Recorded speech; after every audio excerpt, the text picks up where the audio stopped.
आज म तपाईहरुलाई एउटा कहानी सुनाउँछु। एउटा केटीलाई सौतिनी आमा र उसको बाबाले गरेको नराम्रो व्यवहारको कहानी। एउटी युवती एक्लै रेल चढेर वर्षौंदेखि हराएकी आफ्नी हजुरआमा खोज्दै गाउँतिर जाँदै थिए।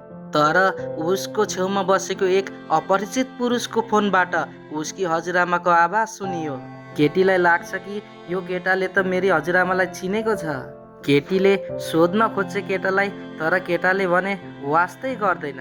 केटा त घमण्डी पो रहेछ, झन् उतापट्टि फर्केर बस्छ। रेल पनि स्टेसनमा पुग्छ, सबै मान्छे उड्छन् आफ्नो सामान निकाल्न, तर एउटा झोला खस्न लागेको हुन्छ। त्यो झोलालाई केटाले समातेर चोट लाग्नबाट बचाउँछ केटीलाई। यही सानो व्यवहारले लाग्छ कि केटा बाहिरबाट चिसो देखिए पनि भित्रको त सफा राम्रो पो रहेछ। सबैजना आफ्नो सामान बोकेर आफ्नो घरतिर लाग्छन्। केटी भने केटालाई पछ्याउँदै जान्छे। केटीले पछाइरहेको केटाले थाहा पाइहाल्छ। त्यतिकैमा केटा रिसाउँदै भन्छ कि यत्रो पछाइसक्यो, अब के पुगेन? म तिमी जस्तो घरबाट भागेर आएको केटीमा चासो राख्दिन।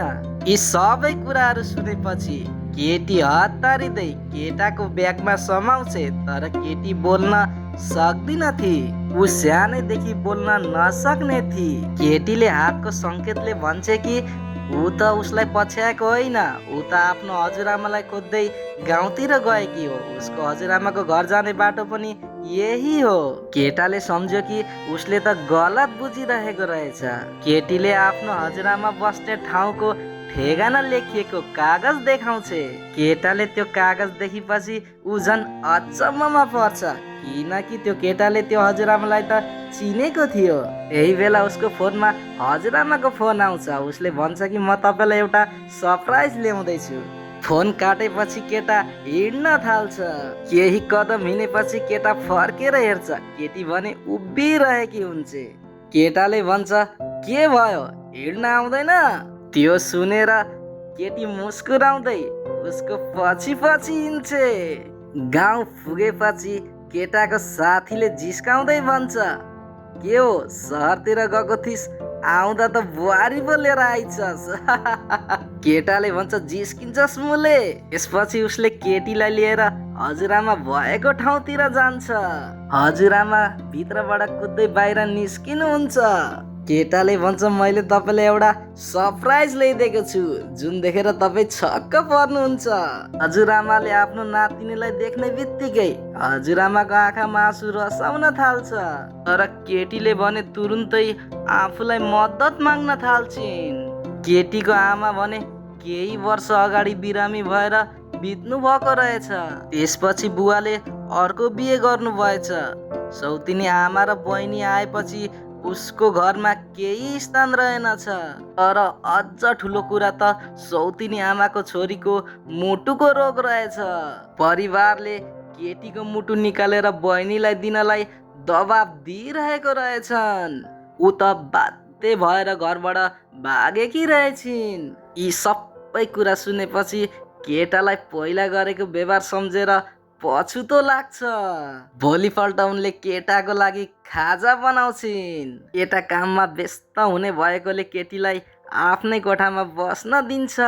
यो कोठा बाल्कुनी, जहाँ बस्नु मन लाग्छ त्यहीँ बस्नु, टिभी हेर्नु, गेम खेल्नु, निन्द्रा लागे यहीँ सुत्नु, जे गरे पनि सामान चाहिँ फेरि नतोड्नु नि। केटा बारिएपछि केटीले एउटा नोटबुकमा पुतली बनाएको देख्छे।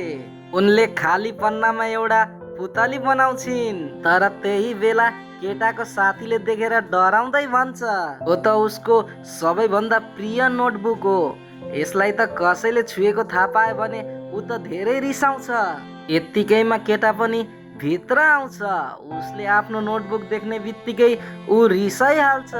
केटीले पनि हातको इसाराले केटासँग माफी माग्छिन्। केटा रिसाउन खोज्छ, तर केटीको आँखामा आँसु देखेर उसको मन पनि पग्लिहाल्छ। पछि त केटीलाई लिन स्कुलमा आफै जान थाल्छ। एक दिन स्कुलकी एक लोकप्रिय केटीले केटीलाई अपमान गर्दै भन्छे, योसित तेरो के सम्बन्ध छ? यो कुरा सुनेर केटा रिसाउँदै भन्यो, यो केटी मेरो आफ्नो मान्छे हो, यो केटीलाई कसैले हात लाउने छैन।